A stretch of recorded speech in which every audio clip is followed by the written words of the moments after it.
What's up, guys? My name is Justin. Welcome back to the channel.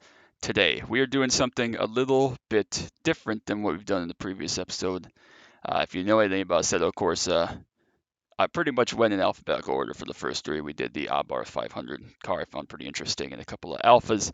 We're skipping over Audi. I talked about doing some of the more interesting cars or cars I like personally later on as something to kind of build up to.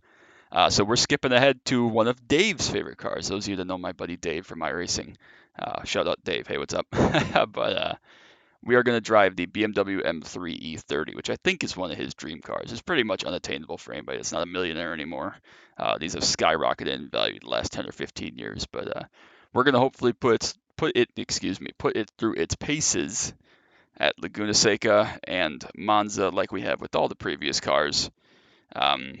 Yeah, I don't know exactly what to expect from this here.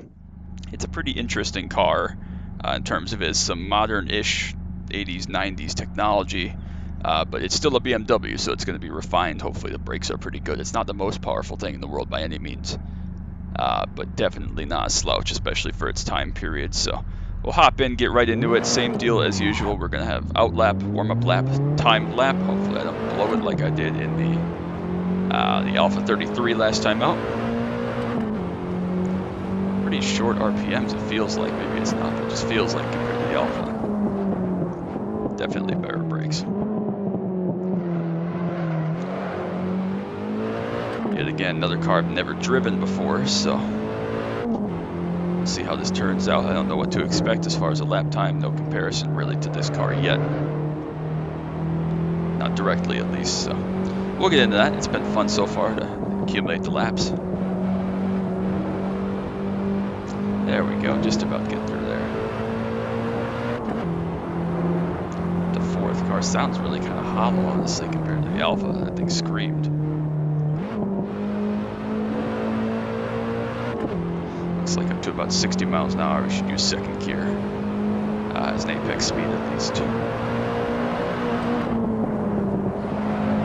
Turns in much better than the Alpha, almost overdid it actually there, just about died over again. Don't expect this to be quite as fast around Monza, at least for sure, not quite the same raw speed, but maybe a contender to go pretty fast here at Laguna. Don't remember exactly what the lap time was. I think 141 for the Alpha 4C. Don't think we'll be touching that in this car. Much more modern, a little more power. But we might contend with a 44, 45, which is what the 33 ran. Of course, I went flying off track if you remember that video. But we'll see what we got.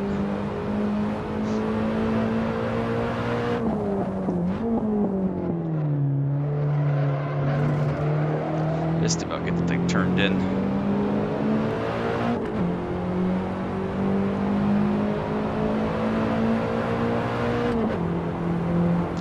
And across the line to start our warm-up lap.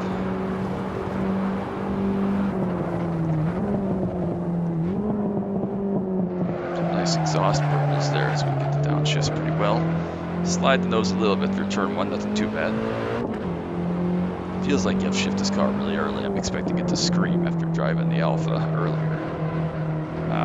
So it's just not quite that same raw feel of a true-bred sports car, but still a great car nonetheless. I enjoy this car, and obviously with Dave, I had to include this one. Spot a break point there.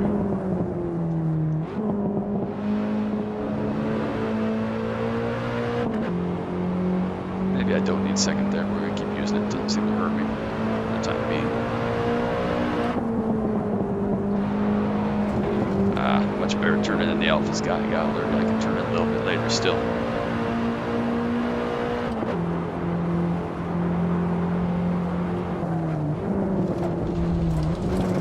Just about lose it there up the hill. A little bit of load transfer. Made it through okay.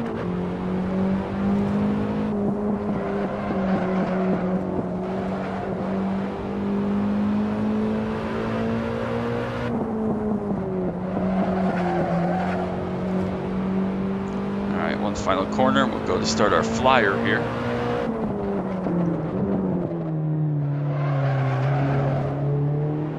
There we go. Definitely on the short end of second gear there, but I feel like first gear might be too short. All right. Alright, here we go, flying lap time. Across the line, 148.3 is not going to be in range of that Alpha unless I can find a bunch of time, which we'll see.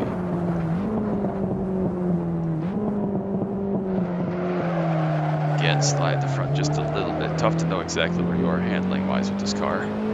It's a little bit numb for my taste. Again, 80s, 90s technology is probably part to blame for that, but it just feels like it's there and then it's numb, and then by the time you get it back, you're already too fast or too far around the corner, or whatever the case may be. For my liking, at least. For some people, that's that's perfect. But I like to know where my front wheels are a little bit better. I usually like a little bit, especially excellent turn in, I should say. There we go. Just coming up to about halfway around. Okay, just do not turn in too soon. Do not turn in too soon. That was better. It still hit a little bit of a bump, ran a little bit wide, had to give it a slight lift, but that was okay. It didn't die, so it's fine.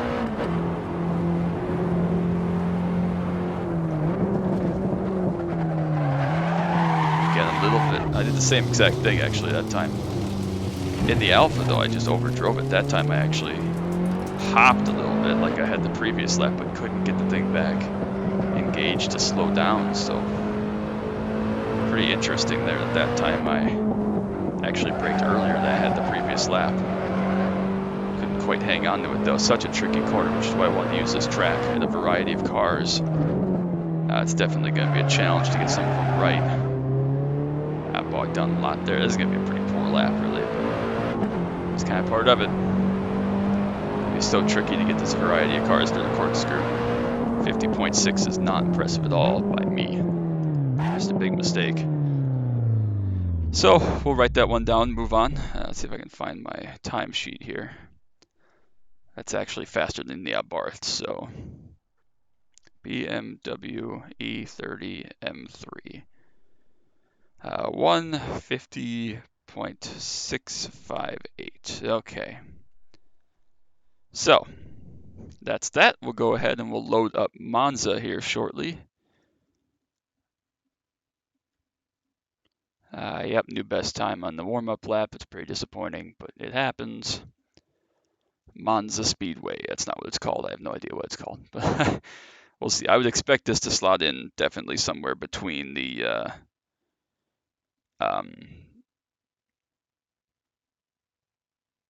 but I'm trying to think of the cars. The Alpha 4C, that was the car I was thinking of, and the Abarth 500. It's got about that kind of speed. It's not modern by any means, but it's not a Fiat 500. So, see what we got.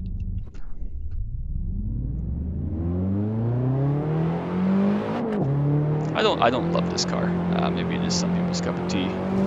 Just the perfect car. It's not for me, and that's okay. I don't know. I just feel like it's kind of numb. That's a good word to describe it. It's kind of numb. The feedback isn't tremendous or anything, and again, that's just kind of 80s, 90s car technology for the most part. Oh yeah, it rolls pretty bad through there. The direction change isn't great. Below about 40 is where we need to be to use first gear, it looks like. Let's see what we got on the flyer there. Turn 1 is always tricky because you only get one shot at approaching it at speed here at Monza before I'm giving myself to, kind of approach it, do a flying lap. So you gotta guess and go from there and see what works.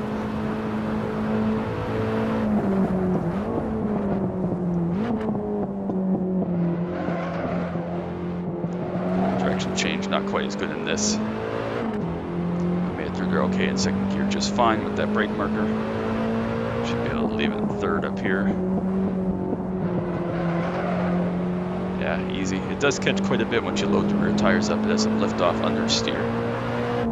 It loads the rear tires up pretty nicely, honestly, so it's not the worst handling car. I just feel like it doesn't quite have the feedback of its stuff I usually like to drive, and especially hot lap, so. But that's okay. Still a car, we're still gonna see how it does, so. Pick a brake marker up here. We'll probably go a little bit aggressive here and see if we can find some time. Pretty good brakes on this car.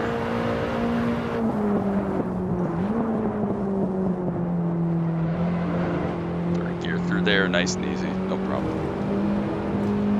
No issues through here, easy flat, no gear change needed. downshift there, so that's pretty easy to go through Ascari. Much easier, less demanding than the Alpha 33 was, that's for sure. Again, brick and brake marker down here for Parabolica. With about 150.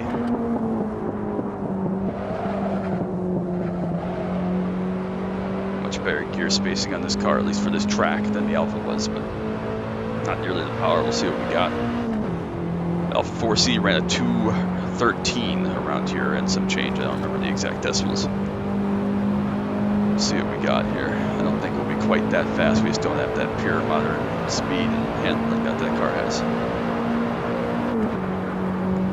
Up to 5th gear for the first time.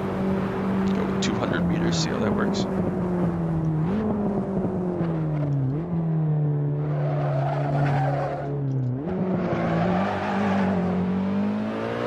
Slide there tricky because you want to. I might have to go give up the first part of that driver's right to try to straighten out the second part. We are just going to slide the back end around, which is frustrating. So 200 meters is okay there, though. Just probably got to hold it a little bit tighter through the first section for that direction change back to the left. Again, here's probably the brake mark.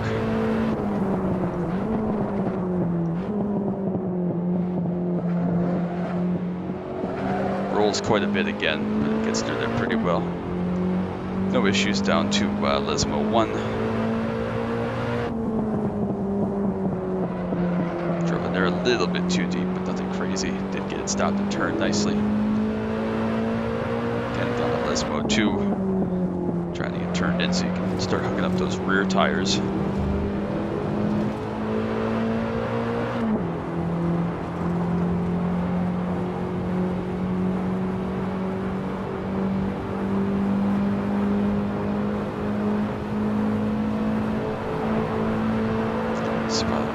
Again here.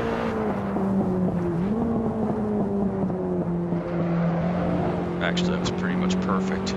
Wish we could have had that brake on our fast lap. That was pretty much perfect getting through there, honestly. Up to 4th gear.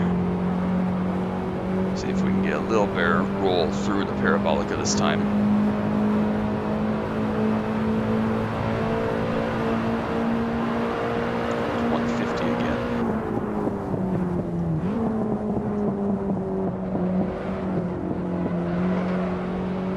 About 70 miles an hour there. Roll through pretty nicely, nothing too crazy. And time to start our flying laps. So here we go. Let's see what we got. We're going to spot that 200 meter brake marker, try to straighten out the second direction change a little bit more.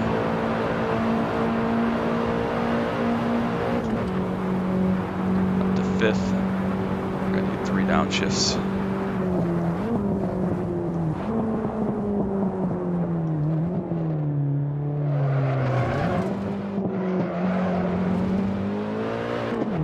Super tricky gear change, but I felt like we got a little bit better that time. Not perfect by any means, but good enough.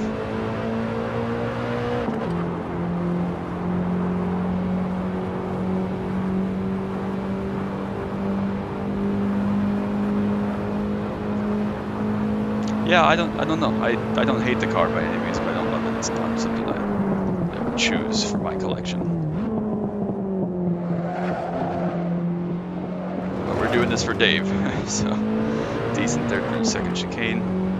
On the chip just a little bit before going up to 3rd gear for Lesmo 1. They're pretty decent, catch a little bit of curb. Best we've gone through there in our 3 attempts so far. See if we can nail Lesmo 2. Turned in a little bit early there, but we were able to carry the speed and it worked out. Probably up a couple tenths at least here. This has been pretty good. First couple sectors down to Ascari. See if we can nail this as well as we did last time. That was really, really good through.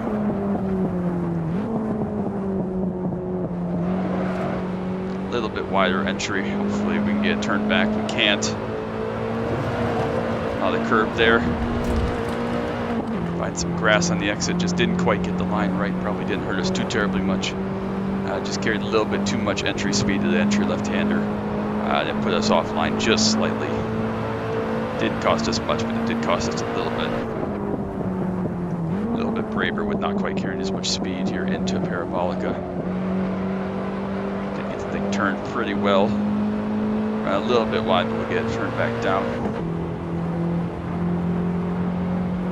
Formula 1 is here, I think, shortly, or maybe by the time this goes up, they'll already be done. But our lap time in the E30 is a 2:22.315, so that is going to slide up in third place on the chart. There we go. So it goes between the Alfa Romeo 4C and the Abarth 500. Let's see, what is this car called? BMW E30 M3.